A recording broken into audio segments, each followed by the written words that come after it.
Halo semua, salam sejahtera Malaysia. Selamat datang ke channel Fels Lifestyle. Terima kasih kerana terus setia dan bersama di dalam channel ini.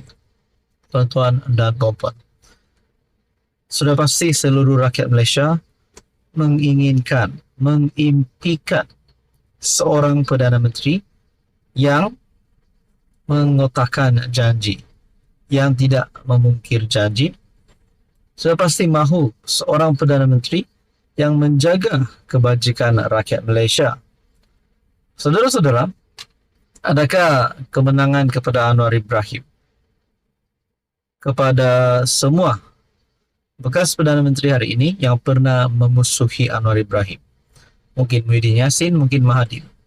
Kerana kita dapat lihat bahawa terdapat beberapa berita baik untuk kerajaan perpaduan berkaitan dengan pelaburan di Malaysia, berkaitan dengan pelaburan AI ataupun komputer pun ada, dan beberapa lagi berita baik untuk ekonomi negara Malaysia. Namun saudara-saudara, ada satu tulisan daripada Syabuddin bertarikh 3 Oktober yang saya ingin kongsikan kepada anda. Anwar jangan hanya pandai berjanji. Perdana Menteri Anwar Ibrahim jangan menjadi seorang pemimpin yang pandai menabur janji tetapi gagal menunaikannya, kata pemimpin amanah Muhammad Hanifah Maidi. Pemimpin amanah membuat kenyataan sedemikian. Adakah amanah sebenarnya sedang marah dengan Anwar? Nah, saudara-saudara, bekas timbalan Menteri Undang-Undang itu menggesah pengurusi PH yang selama lebih 2 dekad memperjuangkan reformasi dan keadilan untuk bertindak dalam kes-kes melibatkan pihak polis. Hanifah mengulas mengenai kes kematian dalam tahanan melibatkan seorang lelaki orang asli berusia 25 tahun di Pahang. Dia juga mengingatkan kenyataan Anwar bulan lepas mengenai serangan yang dialaminya semasa di penjara pada tahun 1998, maka PM tidak perlu lebih banyak penjelasan mengenai perkara ini. Anwar ketika itu berjanji bahawa pentadbirannya komited untuk menyelesaikan isu penderaan dan kematian dalam tahanan. Kalau orang bicara tentang ada kebimbangan tentang penderaan dalam lokap, tak perlu yakinkan saya, kerana saya tahu apa yang dirasakan. Kita rasa bagaikan tidak terdaya lagi apabila diserang hingga hampir mati semasa dalam tahanan, kata PM. Meskipun Hanifah berterima kasih kepada Anwar atas janji itu, namun dia menegaskan ia satu kelemahan. Malangnya ramai percaya PM dengan segala hormat, hanya pandai membuat janji tetapi agak lemah dalam menunaikan janji. Ya, dia berjalan dan bercakap, tetapi sering sekali dia gagal mengotakkan janji-janji itu. Hanifah menegaskan rakyat Malaysia tidak lagi berminat mendengar janji, tetapi mahu melihat pelaksanaannya. Lagipun kita telah mendengar dan melihat banyak janji daripada beliau atau kerajaan beliau, tambahnya. Hanifah juga menimbulkan isu serangan terhadap seorang pemandu e-hailing yang juga OKU. Kerajaan telah gagal secara teruk untuk menyelesaikan kes keadilan jenayah yang agak mudah, iaitu membawa pelaku yang didakwa menyerang seorang individu yang terdedah kepada tindakan undang-undang, tambahnya. Saudara-saudara, adakah kenyataan Hanifah ini lebih kepada gesaan untuk Anwar letak jawatan sekiranya Anwar tidak dapat menunaikan janji-janji Anwar Ibrahim? Saudara-saudara yang amat dihormati, tuan-tuan dan puan, berkaitan dengan isu ini, apa komen anda?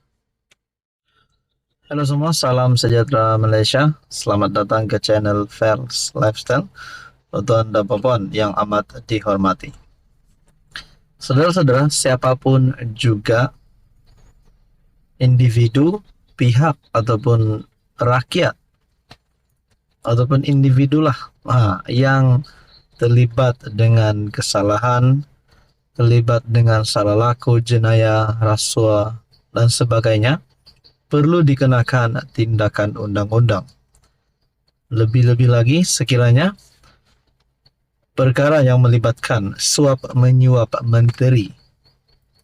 Saudara-saudara, ini satu pendedahan yang bagi saya pasti mengejutkan kepimpinan politik di Malaysia, termasuk nama-nama besar di seluruh Malaysia, termasuk Anwar sebagai Perdana Menteri, Muhyiddin Yassin sebagai pengurus CPN, Mahathir sebagai penasihat SG4 ataupun seorang yang pernah memegang jawatan Perdana Menteri, dan khususnya kepada semua yang pernah memegang jawatan menteri. Satu perkongsian daripada Malaysia kini bertarikh 4 Oktober, suap menteri, Tycoon Malaysia dihadap ke Mahkamah Singapura. Nah, saudara-saudara, seorang lagi pemimpin ataupun satu lagi individu yang dihadapkan ke mahkamah. Tycoon Malaysia Ong Beng Seng diseret ke Mahkamah Negara Singapura atas pembabitannya dalam kes mantan Menteri Pengangkutan S. Iswaran. Ong, 78 tahun, berdepan dua pertuduhan, yaitu menghalang proses keadilan dan bersubahat dengan bekas Menteri Pengangkutan Singapura S. Iswaran yang kini dipenjarakan untuk memperolehi hadiah. Menurut laporan Channel News Asia ataupun CNA, Ong yang juga pemilik Hotel Properties Ltd dan pemegang hak perlumbaan Formula 1 Grand Prix Singapura didakwa atas tuduhan rasuah selepas didapati memberi hadiah mewah bernilai AS $300,000 kepada Iswaran yang dijatuhi hukuman penjara semalam. Dua pertuduhan dibacakan di Mahkamah Singapura di bawah Seksyen 165 Kanun Keseksaan yang berkaitan dengan penjawat awam yang memperoleh barang berharga daripada seseorang yang terlibat dalam urusan atau perniagaan dengan penjawat awam itu, manakala Seksyen 204 dalam kurungan Seksyen 204A Kanun Keseksaan merujuk kepada halangan terhadap keadilan.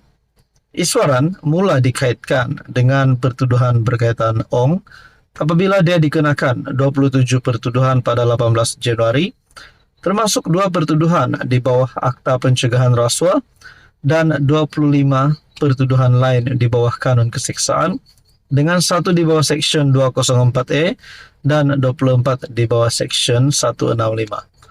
Saudara-saudara, untuk berita sepenuhnya Anda boleh lihat melalui perkongsian daripada Malaysia kini. Suap Menteri Tycoon Malaysia dihadapkan ke mahkamah. Ong Beng Seng diheretkan ke Mahkamah Negara Singapura. Beliau juga berdepan 2 pertuduhan, yaitu menghalang proses keadilan dan bersubahat dengan bekas Menteri Pengangkutan Singapura S. Iswaran. Tuan-tuan, ini pasti satu lagi pendedahan yang mengejutkan kepimpinan politik Malaysia. Apa komen Anda?